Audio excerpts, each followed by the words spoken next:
시청자 여러분 안녕하십니까? 경제인사이더들의 신박한 통찰이 함께하는 경제인사이트 신용환입니다.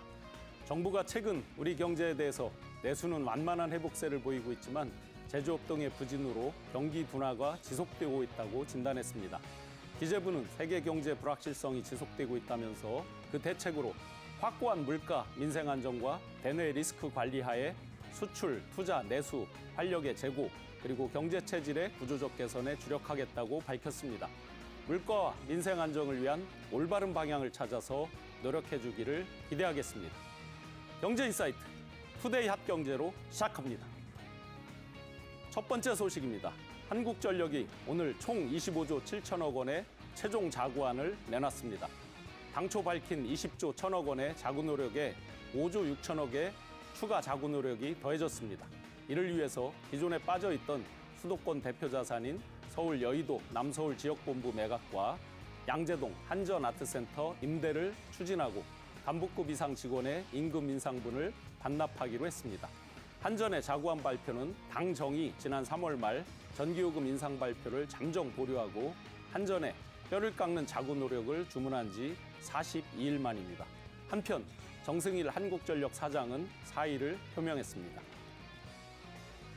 다음 소식입니다. 현지 시간 11일 국제통화기금 IMF가 미국의 부채 한도 상황이 이루어지지 않아서 미국이 디폴트, 즉 채무불이행에 빠진다면 세계 경제에 매우 심각한 영향을 미칠 것이라고 말했습니다.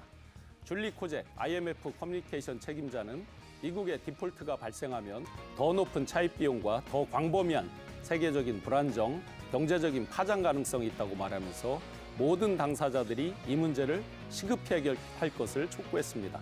최근 미 재무부는 미 정부의 지불 능력이 상실되는 디폴트 예정일, 즉 X데이트가 이르면 오는 6월 1일 올 수 있다고 밝혔습니다.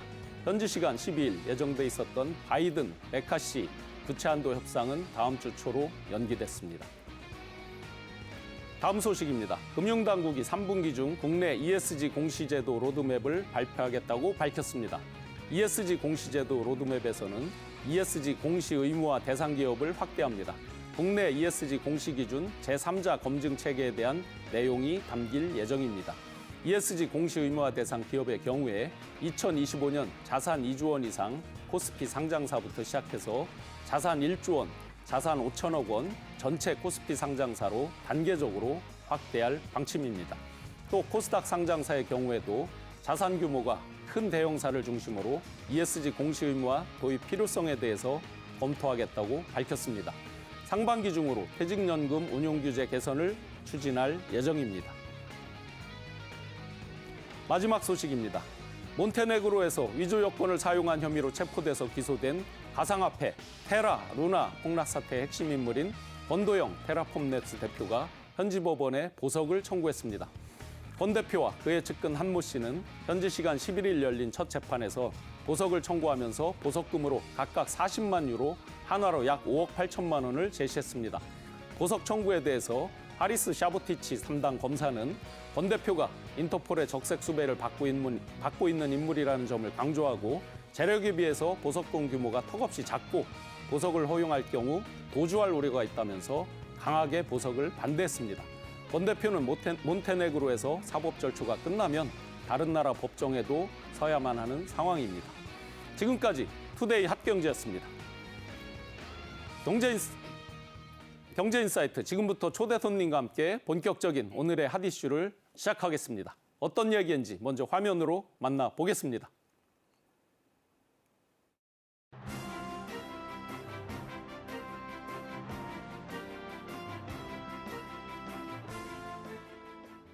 자유, 인권, 공정, 연대의 가치를 기반으로 국민이 진정한 주인인 나라, 국제사회에서 책임을 다하고 존경받는 나라를 위대한 국민 여러분과 함께 반드시 만들어 나가겠습니다.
오늘 함께 이야기 나누실 전문가 두 분을 소개해드리겠습니다.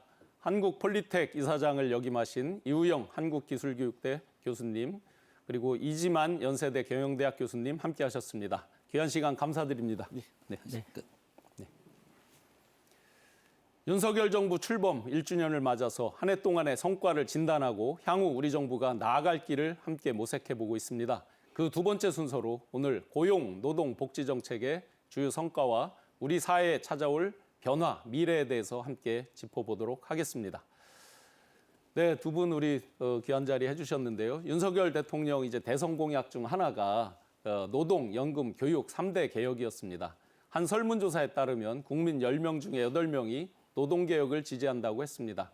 고용세습 단체협약을 대폭 개선하고 채용 절차법 준수율을 2배 이상 개선을 해왔는데요.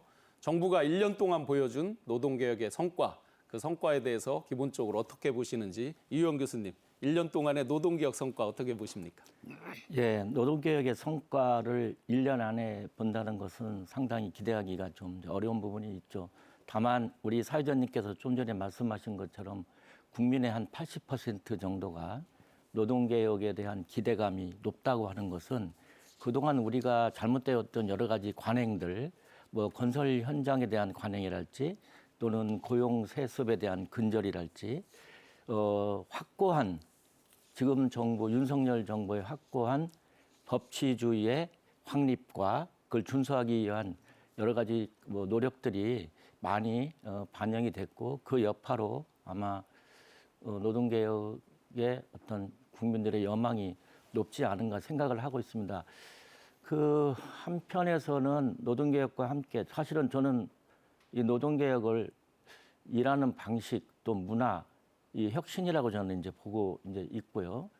그렇다 그러면 그동안 오랫동안 관행적으로 이루어졌던 그 노동조합에서의 역할과 기능도 지금 시대 정신에 맞게 많이 변화가 이루어져야 될 것으로 보고 있습니다. 예컨대 이제 자주복지, 그러니까 조합원을 위한 자주복지의 실현에 관련된 그 노동조합의 역할, 양질의 어떤 직무 전환 또는 일자리 전환을 위한 노동조합이 조합원을 위한 고용 서비스 또 직업훈련 이런 것들을 더 강화하는 방향으로 정부와 함께 손잡고 가야 되지 않을까.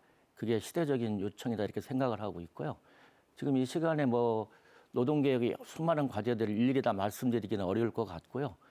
추후 논의하면서 하나씩 더 말씀을 드리도록 하겠습니다. 네. 노동개혁을 포함한 이런 구조적인 개혁에 대한 1년간의 성과 어떻게 보십니까? 윤석열 정부의 그 노동개혁은 두 가지 측면으로 요약이 되겠습니다. 공정과 상식에 기반한 노사 법치주의 확립, 그리고 경직적인 노동시장 구조 개선입니다. 첫 번째 공정과 상식에 기반한 법치주의 확립은 국민적인 호응이 상당히 높은 그리고 1년밖에 안 되었지만 가시적인 성과를 내고 있다고 볼 수 있습니다. 예, 그 공정과 상식에 부합해서 그 1년이지만 짧은 시간에 다 평가하기는 어렵지만 그래도 가시적인 성과를 거두고 있다라고 이제 크게 평가를 해주셨습니다. 노동시장 개혁 가운데서 이제 가장 우리 대한민국이 고질적으로 오랫동안 누적돼 왔고 어려웠던 것이 이중구조 개선 문제일 텐데요. 노동시장 이중구조 개선이라고 하는 대의를 갖고 출발을 했지만 노동개혁의 첫 과제부터 상당히 고전을 면치 못했습니다. 근로시간 제도 개편이 69시간 시간제라고 하는 프레임에 갇혀서 동력을 잃었다는 평가도 있습니다. 결국 추가적인 여론 수렴 과정을 거쳐서 개정안을 내기로 결론을 내렸었죠. 노동시장 유연화가 고전을 겪은 원인 그리고 이 문제를 어떻게 풀어갈 수 있을지 이우영 교수님 한번 의견 부탁드리겠습니다. 네, 굉장히 어려운 참 답하기 어려운 주제입니다만은 그 세계적인 트렌드가 사실은 총 근로 시간의 감소는 세계적인 대세죠.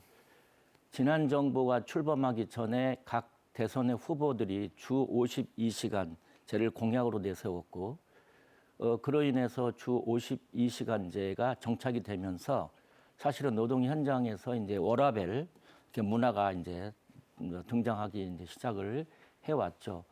안타깝게도 그럼에도 불구하고 지금 우리나라의 그 연간 총 노동 시간이 조금 올라서서 그래도 OECD 국가 중에서는 뭐 끝에서 두 번째에서 한 다섯 번째까지는 올라간 것 같습니다만은 여전히 아주 갈 길이 멉니다. 그래서 저는 이번에 그 참 안타까워요. 고용의 유연화는 반드시 안정화와 함께 가야 될 부분인데 국민과의 소통, 공감대 형성하는 부분에 있어서 약간 좀 전달이 조금 약한 그런 측면이 있는데 고용의 유연화는 반드시 이제 가야 될 노동의 시간의 유연화는 반드시 이제 가야 될 거라고 보고 있고요.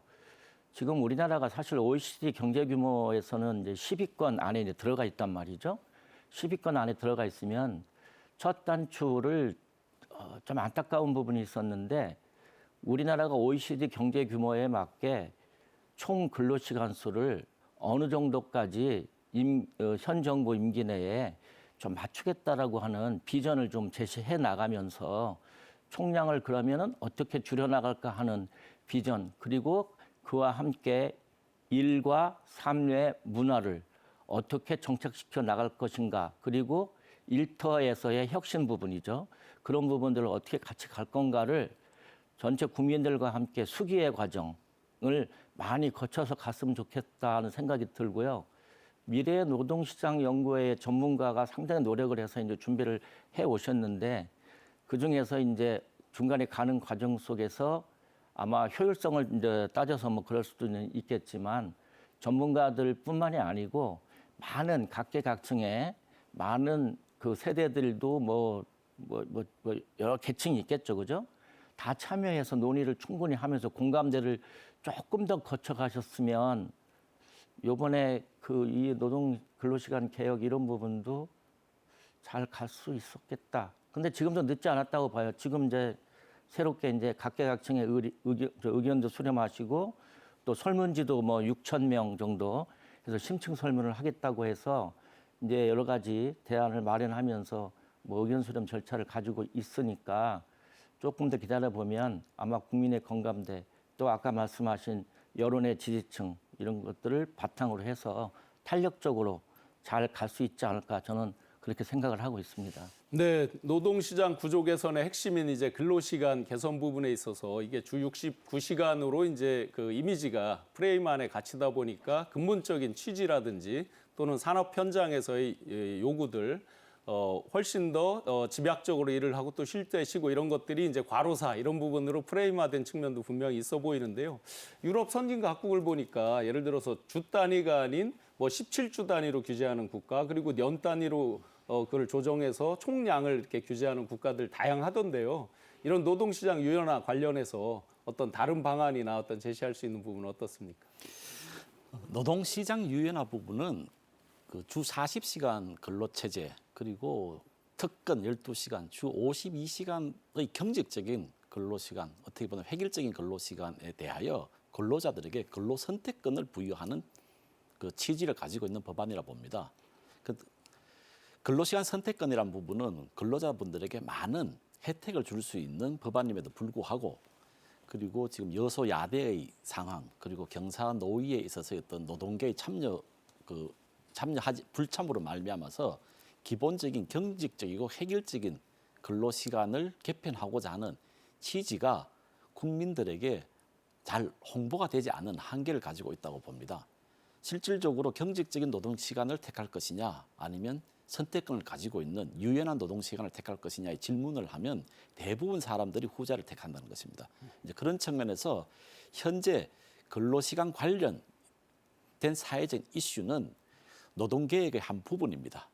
아주 중장기적으로 해결해야 될 과제임에도 불구하고 윤석열 정부가 지난 1년 동안에 노동시간 개편의 필요성과 노동시간 개편을 위한 기반을 마련했다는 측면에서는 저는 높이 평가하고자 합니다. 하지만 이 부분은 이해관계가 복잡하게 얽혀 있는 만큼 이해관계자들의 참여와 그리고 협력을 독려하고 그리고 리드하는 노력은 조금 부족하지 않았나라는 생각을 합니다.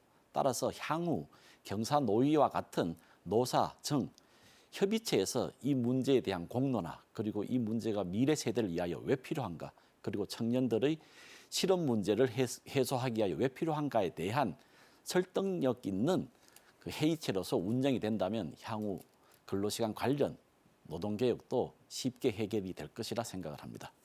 근본적인 필요성에 대해서는 다들 공감하고 있는 것 같고요. 그에 대한 방식, 정부의 어떤 입법 추진 방향 이런 것들에 대해서도 분명히 필요한데 그 홍보나 이런 부분에서 좀 공감대를 형성하는 데 좀 약함이 있었다라고 정리해 볼 수 있겠습니다.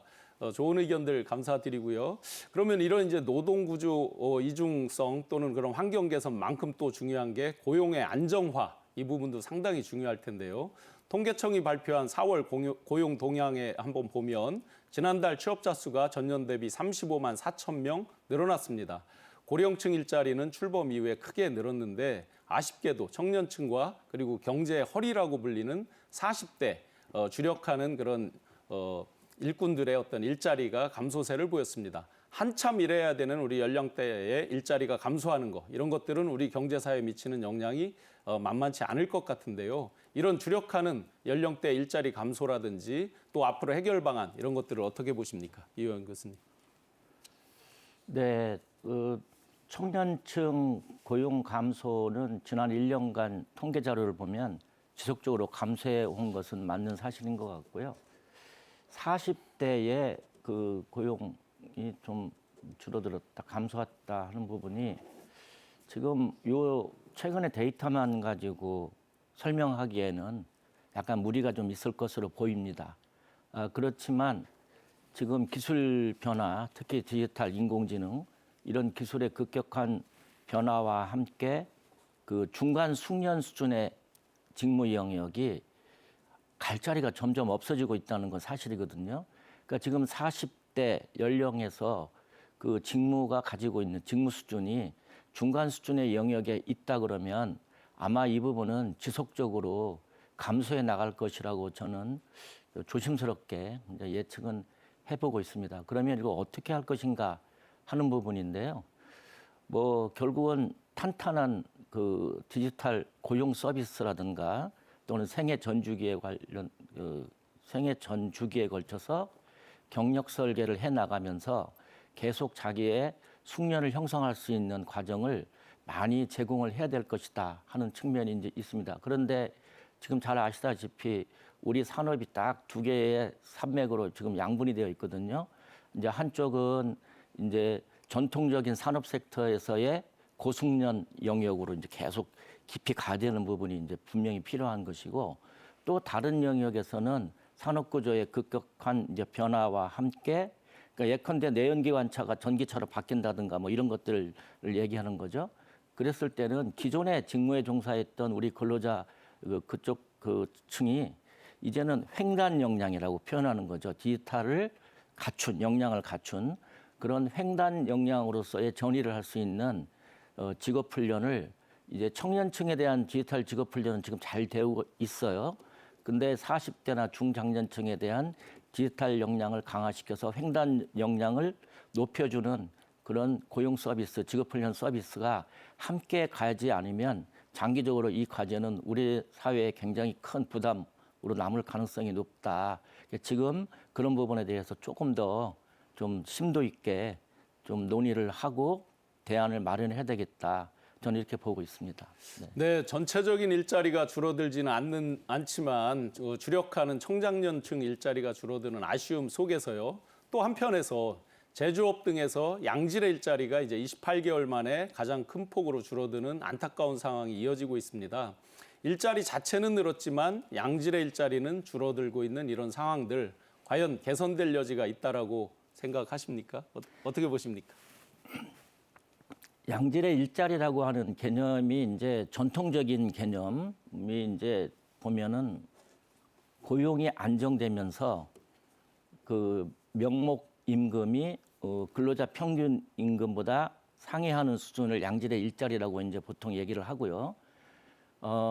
경총 같은 경우에서 보니까 한 평균 임금보다 한 20%가 더 높은 그런 수준의 이제 일자리를 양질의 일자리라고 얘기를 지금 하고 있습니다. 그렇지만은 저는 이런 부분에 대해서 되게 고민을 좀 많이 해왔거든요.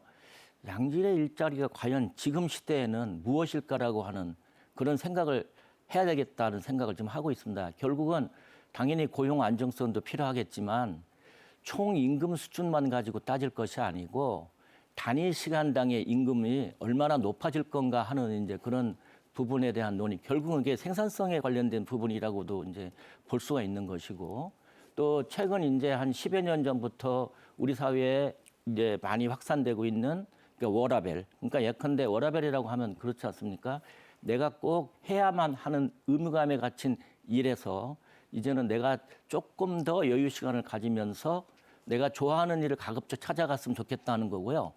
지금은 그거보다 한 발 더 나가서 내가 원하는 시간에 내가 하고 싶은 일을 하면서 내가 쉼의 여유도 가져가면서 일을 즐겁게 하고 싶다 하는 트렌드로 지금 점점 잡아가는 거죠. 그렇다 그러면 근데 거기다 플러스 이제 인간의 욕망이 있기 때문에 임금도 적당히 살 만큼은 즐길 만큼은 가져가고 싶다. 뭐 이런 거거든요. 그걸 다 만족하는 그 일자리 그런 것들이 저는 이제 요즘 그 젊은 세대들이 생각하는 양질의 일자리라고 생각을 하고 있고요. 그러면 양질의 일자리를 만들기 위해서는 아까 우리 초반에 말씀하신 것처럼 결국은 일하는 방식의 변화와 그다음에 노동개혁은 반드시 가야 될 중요한 이슈입니다. 그걸 통해서 사회 변화가 일어나고 일자리의 생태계가 산업과 문화와 어울려서 함께 변해가야 된다. 저는 이제 이런 생각을 하고 있습니다. 단순히 그냥 시간 개념, 급여 개념만 보면 전체적인 복잡한 이런 현상들을 다 해결하기에는 좀 어려운 점이 있을 것이다. 그걸 어떻게 할 것이냐 하는 부분에 대한 심도 있는 논의를 차제 같이 했으면 좋겠다 이런 생각을 갖고 있습니다. 네, 워라밸 시대에 맞게 어떤 총 임금도 중요하지만 단위 시간당의 임금 이런 식으로 이제 일자리, 양질의 일자리에 대한 기준이 바뀌어야 되는 가운데에서 과연 그렇다면 이제 노동개혁의 핵심 중에 또 하나인 임금체계 개편이라고 하는 더 큰 숙제도 남아 있습니다. 전통적으로 보면 우리가 이제 호봉제 이런 임금 체계에서 지금 성과급제라든지 직무급제 이런 것들이 논의가 많이 되고 있는데요. 이런 노동개혁 전반적으로 이제 아까 그 노동시장 구조개혁뿐만 아니라 이런 임금 체계 개혁까지 맞물려 있는데 이런 부분은 어떻게 개선돼야 된다고 보십니까? 그 조금 전에 말씀하신 양질의 청년 일자리의 감소의 한 원인 중에 그 경직적인 호봉제 임금 체계가 자리하고 있다고 생각을 합니다. 그 호봉제 임금 체계는 생산성과 성과와 관계없이 근속 연수에 따라서 임금이 늘어나니 직장에서의 고연령, 고직급 근로자분들은 생산성보다 더 높은 임금을 받아가게 된다는 것이죠. 이제 그런 측면에서 청년들의 양질의 일자리를 더 확보하기 위해서는 실질적으로 임금 체계 개편은 시급한 이슈라고 저는 생각합니다. 호봉제 임금 체계에서 생산성과 성과에 연동된 임금 체계로서 전환이 된다면 기업에서 더 많은 청년 채용을 할 거라고 봅니다. 지금의 시점에서는 경직성, 경직적인 근로시간, 경직적인 임금 체계 이 자체가 전체 우리나라에 있는 똑똑한 청년들을 효과적으로 활용할 수 있는데 많은 걸림돌이 된다고 생각합니다. 그런 측면에서 경직적인 호봉제 임금 체계는 반드시 개선이 되어야 된다고 생각합니다. 네, 최근에 보니까 이제 그런 호봉제뿐만 아니라 직무급제, 성과급제가 같이 믹싱되는 이런 것들 일본에서도 많이 논의되고 있고 한국에서도 많이 논의되는 것 같습니다. 이런 것들이 다 서로 뜻이 잘 모아져서 합리적인 그런 대안이 사회적으로 마련돼야 될 것 같습니다.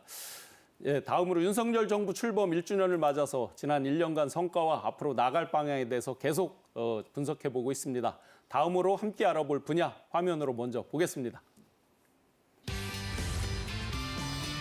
네, 청년 정책, 성과, 평가 모든 정부에서 우리 청년 정책이 항상 주목을 받고 있는데요. 그 가운데서도 윤석열 대통령이 선거운동 막바지까지 청년이 꿈꾸는 나라를 만들겠다라고 이제 호소를 했었습니다. 과연 그 공약대로 주거, 자립을 위한 자산 마련 등 청년들의 이제 정책 기반을 마련하기 위해서 계속 노력을 해왔는데요. 정부의 지난 1년간 청년 지원 정책에 대해서 두 분 의견 한번 들어보겠습니다. 청년층 반응 이런 것들은 현장에서 보시기에는 어떻습니까? 네, 이런 부분도 이제 저는 학교에 있다 보니까 우리 청년층에 대한 이제 대화를 나누다 보는데 그 아직까지는 가시적인 그런 체감은 아직 청년층에까지 다 잘 제대로 전달이 아직은 안 되고 있다라고 이제 생각을 하고 있습니다. 다만 지금 이제 다음 달부터 시작되는 청년 도약 계좌라든가 또는 주거 안정을 위한 여러 가지 임대, 뭐 공공 분양 임대, 뭐 이런 여러 가지 또 뭐 대출 지원에 관련된 한도를 높인다든지 이런 부분들이 이제 가시화되면 아무래도 이제 체감을 높이면서 많은 그 관심이 이제 높아질 거라고 생각을 하고는 있습니다. 그렇지만은 이런 모든 정책을 함에 있어서 지금 뭐 그렇게 하고 있죠. 각종 위원회에 청년들이 한 30% 이상 참여해서 청년 정책에 반영을 적극적으로 하겠다 하는 방향이 아주 옳은 방향이고 잘 되고 있고요. 그래서 좀 더 청년층이 이러한 청년을 위한 이런 정책에는 많이 관여하고 저는 사실은 청년 정책을 주도하는 어떤 부처 컨트롤 타워도 아예 과감하게 이 청년을 대변할 수 있는 그 젊고 참신한 그런 인재가 좀 이니셔티브를 주고 정책을 다듬고 만들어가고 강력하게 실행해 나갔으면 어떨까 이런 생각을 좀 갖고 있습니다. 역대 정부에서도 계속 청년층은 강조가 돼 왔고 청년 정책도 이제 많이 변화해 왔는데요. 이번 정부에서 보니까 예를 들어서 그 청년 전용의 이제 공공주택이라든지 디딤돌, 버팀목 이런 이제 각종 대출 한도를 청년에 대해서 확대를 해준다든지 또 청년들이 많이 정부 정책에 직접 참여하게 돼서 예를 들어 청년 정책 보좌관이라든지 이런 형태들의 많은 일들이 있었는데 역대 다른 정부랑 비교해서 어떻습니까? 뭐 역대 정부를 평하기는 좀 뭐 여러 가지 좀 뭐 어려운 점이 좀 있겠지만 꾸준히 이 부분은 청년 고용에 관련된 부분, 그다음에 청년 이제 일자리, 주거 환경 개선 뭐 이런 노력들은 꾸준히 해왔죠. 해왔고 이런 부분들이 지금은 조금 더 강하게 이번 윤석열 정부에서는 강하게 조금 드라이브를 좀 걸고 있다는 느낌은 제가 확실히 이제 받고 있습니다. 그래서 이러한 정책들이 좀 뚝심 있게 그 지금 재정 여건이 어떻게 될지 좀 그게 어려운 부분이 좀 있을 것 같은데 청년층의 또 한 가지 고민이 사실은 뭐냐면 이제 육아에 관련된 부분이 참 저출산하고 맞물려서 되게 어려운 부분이 이제 있습니다. 그래서 이런 단순하게 인프라를 제공하는 걸 뛰어넘어서 소프트적인 측면에서 뭐 육아라든지 또 다른 어떤 청년 문화에 대한 것들도 같이 세심하게 고려해주고 이런 부분들은 중앙정부 혼자서 할 게 아니고 중앙정부와 지방정부 그다음에 민간과 정부가 협력 파트너십을 가지고 이제 같이 가는 게 좋겠다. 왜 그러냐면 지금 유망하게 떠오르고 있는 그 민간 벤처 기업들, 혁신형 벤처 기업들은 사실 청년층을 위한 그 직장 문화가 굉장히 잘 형성돼 있어요. 그래서 민간에서 하는 잘하는 부분들을 우리가 잘 벤치마킹을 하면 정부가 정책에 반영할 게 굉장히 많고 이러한 것들을 베스트 프랙티스로 우리가 잡아서 확산하는 역할들은 정부가 반드시 해 나가야 될 역할이다. 저는 그렇게 보고 있습니다. 네, 말씀 주신 대로 청년들이 정책의 수혜자, 대상만이 아닌 정책 결정에 직접 참여하고 주체로서 함께할 수 있는 그런 일들이 많아지기를 바라고요. 그리고 우리 청년들, MZ세대들이 특히 이제 중시한 게 있죠.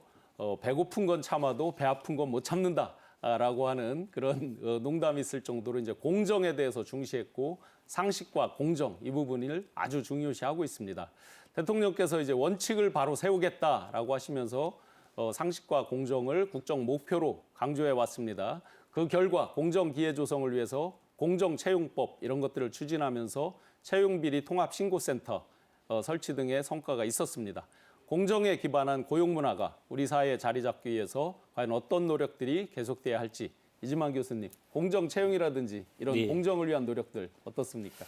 지금 뭐 청년들이 가장 관심 있는 그 주제라고 생각을 합니다. 그리고 현 정부가 이 청년 일자리에 대한 부분 그리고 청년 지원에 대한 부분은 역대 다른 정부보다 관심과 그 지원 규모의 측면에서 아주 높다고 저는 생각이 듭니다.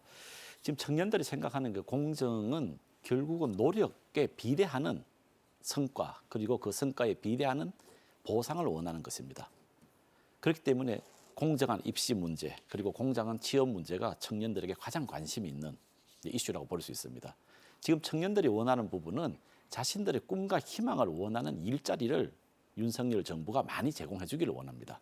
그런 측면에서 공정 채용은 상당히 중요한 부분이죠. 뭐 지난 정부를 폄하하는 것은 아닌데 비정규직과 정규직의 그 격차를 고려하면 많은 비정규직 분들이 정규직화가 되는 건 바람직합니다. 그런데 공정한 경쟁 없이 그 정규직이 되는 부분에 대해서는 청년들이 상당히 불만이 있는 걸로 알고 있습니다. 그리고 한 가지 더 공정에 대해서 청년들의 생각을 전달해 드리고자 합니다. 한 시점에서 어떤 경쟁에 의한 노력에 의한 공정도 중요하지만 예를 들자면 창업을 해서 실패를 했을 때 그 실패를 부활할 수 있는 소위 세속적으로 패자 부활전, 부활할 수 있는 공정 역시 중요하다고 생각을 합니다.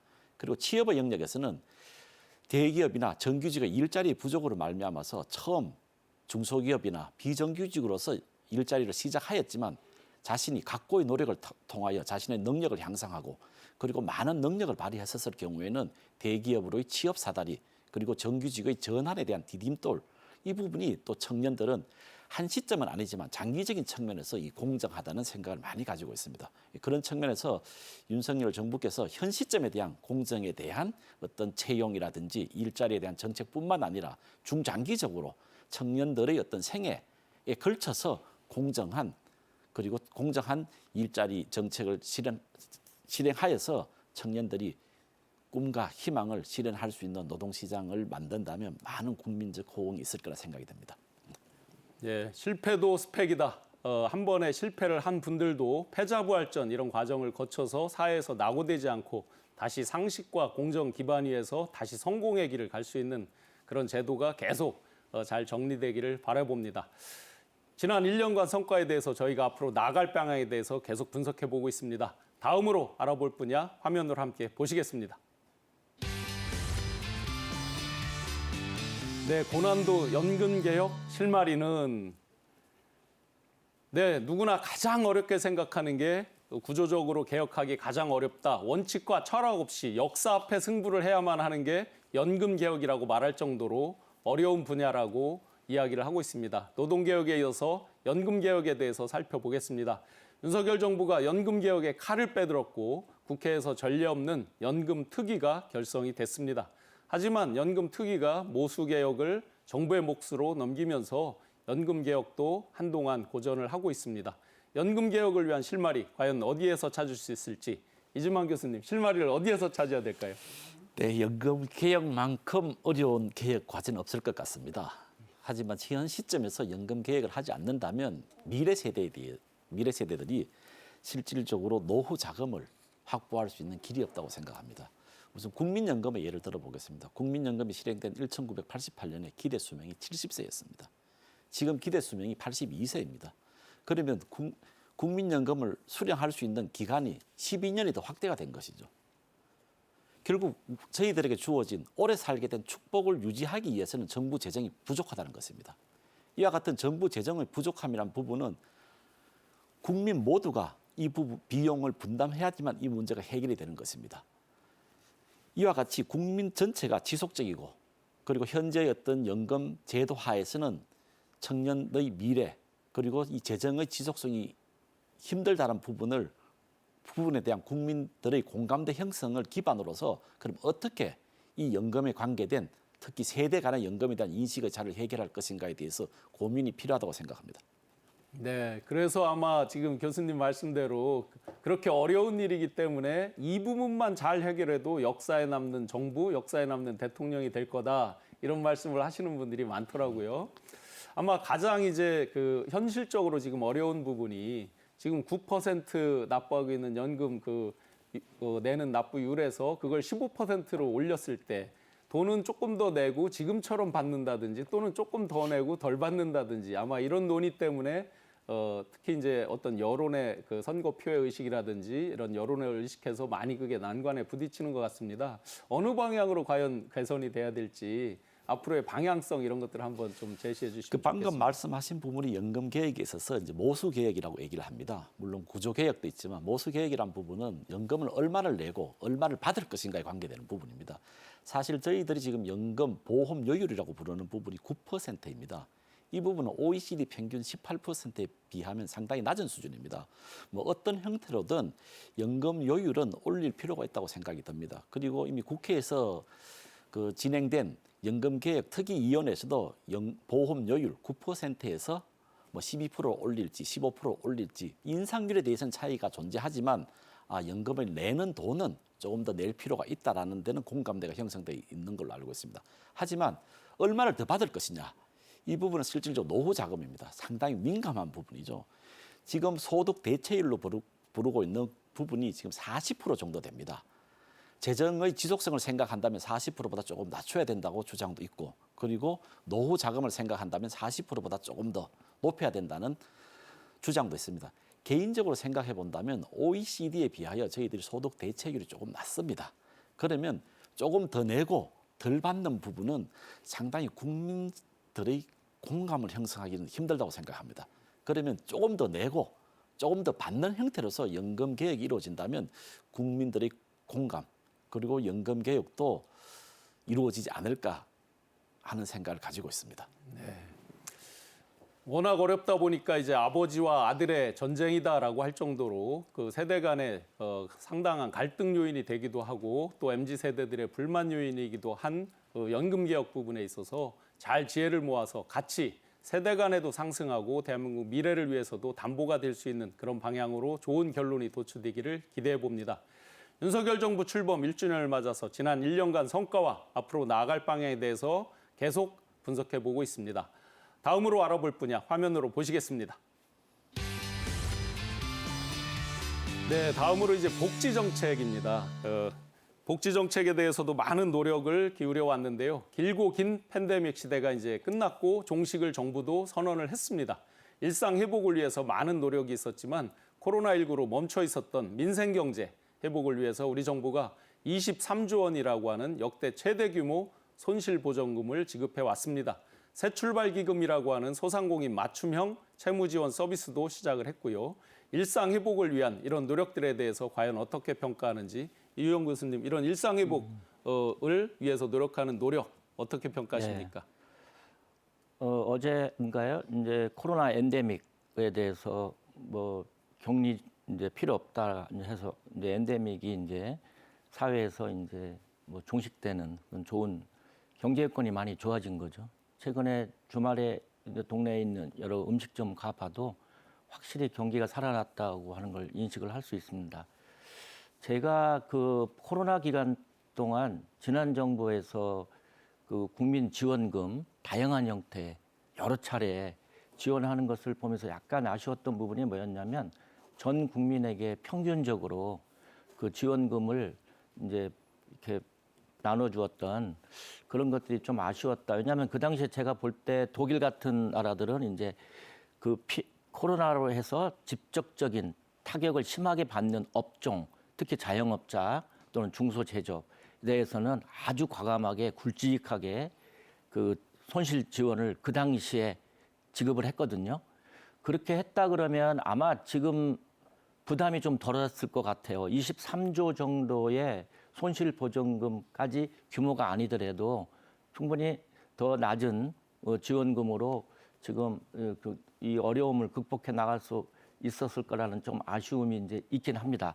그렇지만 어쨌든 코로나 기간 동안에 우리 자영업자들이 입은 손실이 상당히 크고 이제 그 후유증이 지금 여기까지 오고 있습니다. 당연히 23조 뭐 손실지원금은 정부가 약속한 대로 이제 지원이 되고 있으니까 정부의 신뢰성이 이제 굉장히 높아졌다.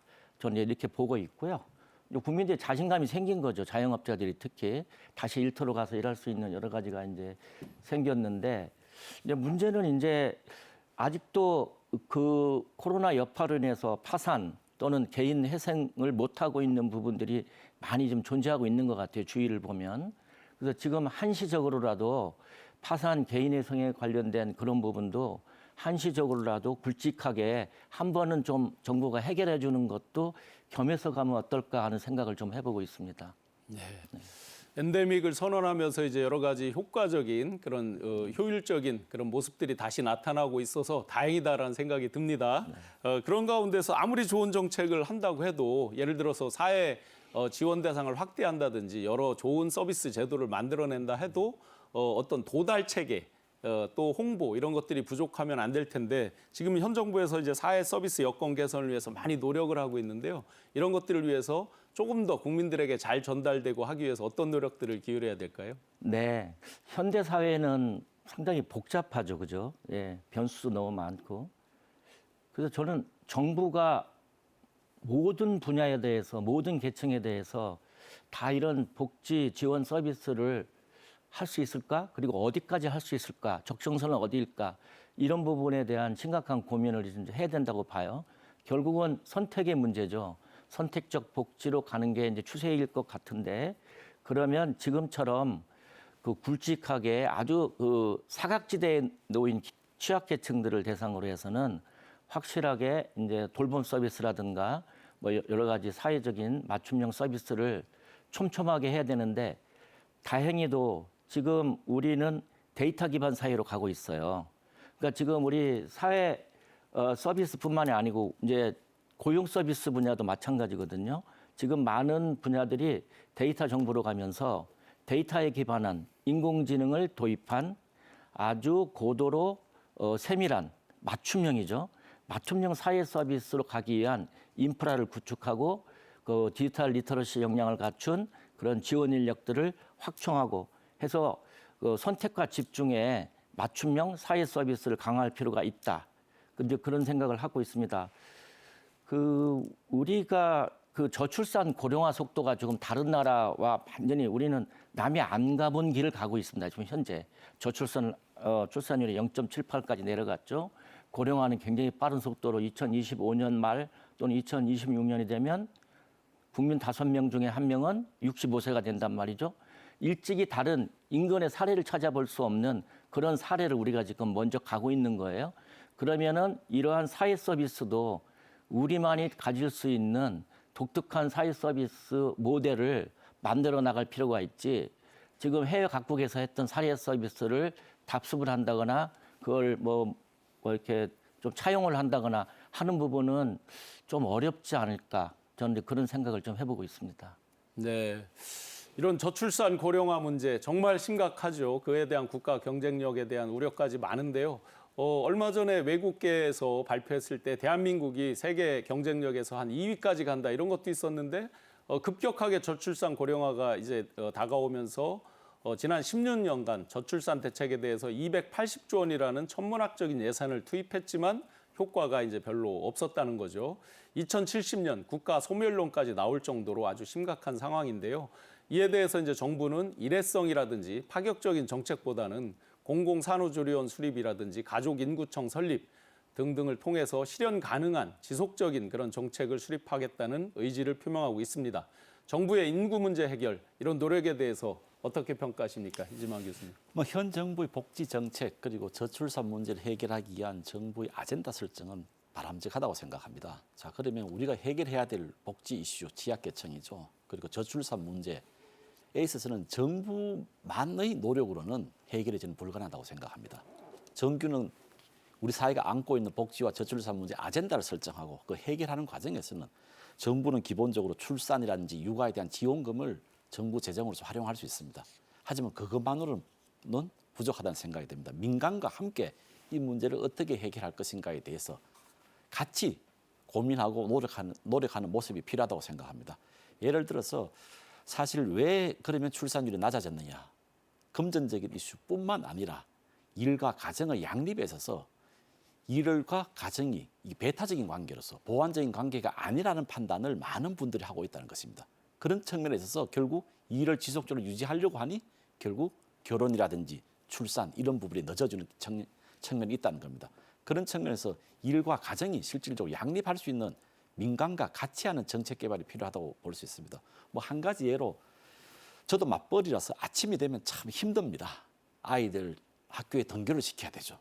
그런 다음에 또 하교도 시켜야 됩니다. 그러면 출산, 육아하는 학부모들에게 있어서는 출근 시간을 1시간 늦게 한다든지 그리고 유연한 근로시간제를 선택할 수 있게끔 해준다면 이 출산과 육아에 대한 부담이 줄어들 수 있는 부분이죠. 이제 그런 측면에서 조금 전에 이우영 교수님께서 말씀하셨듯이 일하는 방식의 개편 그리고 출산과 육아가 자신의 커리어 개발에 부담이 되지 않는 일하는 방식으로서 정책을 정부가 민간과 같이 실행을 한다면 보다 나은 효과가 있다고 생각합니다.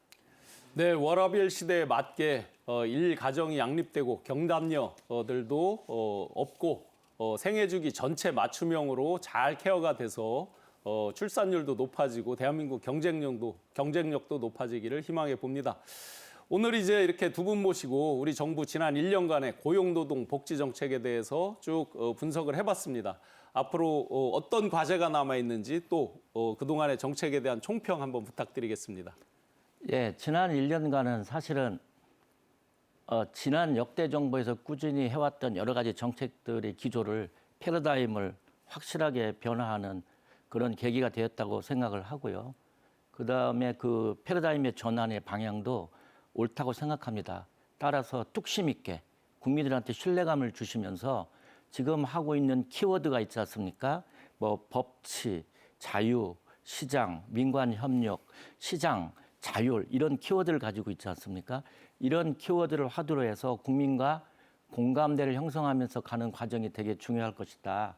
따라서 촘촘하고 이 과학적인 여론 수렴 또 수기의 과정 이런 과정들을 조급하지 않게 가되 속도감 있게 가는 아주 지혜로운 전략이 굉장히 많이 좀 필요할 것 같은데 그건 결국은 통찰력을 가진 국가 경영층이 노력을 많이 해주셔야 될 부분이고 국민도 많이 성원을 해주셔야 될 부분이고요.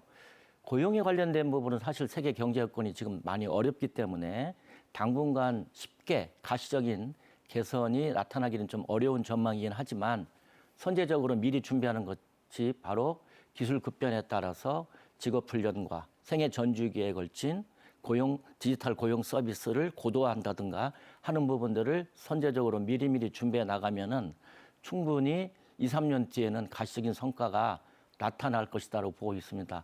복지 문제는 지금 여러 가지 논의가 많이 되고 있기 때문에 그 부분에 대해서는 좀 더 지켜봐야 될 것 같고요. 아마 이지만 교수님께서 충분히 그 부분에 대해서 네, 속도감 있게 천천히 하더라도 속도감 있게 네, 이지만 교수님 총평과 나아갈 길을 한번 저도 부탁드리겠습니다. 전적으로 이호영 교수님의 의견에 동의합니다. 우선 현 정부 평가를 하자면 사실 어려운 노동개혁과 연금개혁을 윤석열 정부에서 의지를 가지고 국정과제에 포함시켰다는 그 자체만으로도 저는 상당히 의미가 있다고 봅니다. 기반이 형성된 것이죠. 하지만 노동개혁과 연금개혁 일방적인 노력으로 될 수가 없습니다. 정부, 사용자, 근로자, 노동자 전부가 참여하고 합심하는 노력이 있지 않는다면 국민적 공감대 형성이 상당히 어렵다고 생각합니다. 그런 측면에서 국민 모두가 공감할 수 있는 토론의 장 그리고 협의체를 마련하여서 이 문제를 슬기롭게 해결할 수 있는 미래를 향후 정책을 기대합니다. 네, 지금까지 이우영 한국기술교육대 교수님, 이지만 연세대 경영대학 교수님과 함께 1년을 평가해 보았습니다. 두 분 오늘 말씀 감사드립니다. 경제인사이트, 다음 시간에는 고금리, 고물가, 고환율 시대, 이른바 3고 시대의 국가적 경제 리스크를 해소하고 국민의 행복지수를 끌어올릴 수 있는 해법을 함께 모색해보는 시간을 갖도록 하겠습니다. 다음 주 월요일 경제인사이트 많은 기대 부탁드립니다. 오늘도 함께해 주신 시청자 여러분 감사합니다.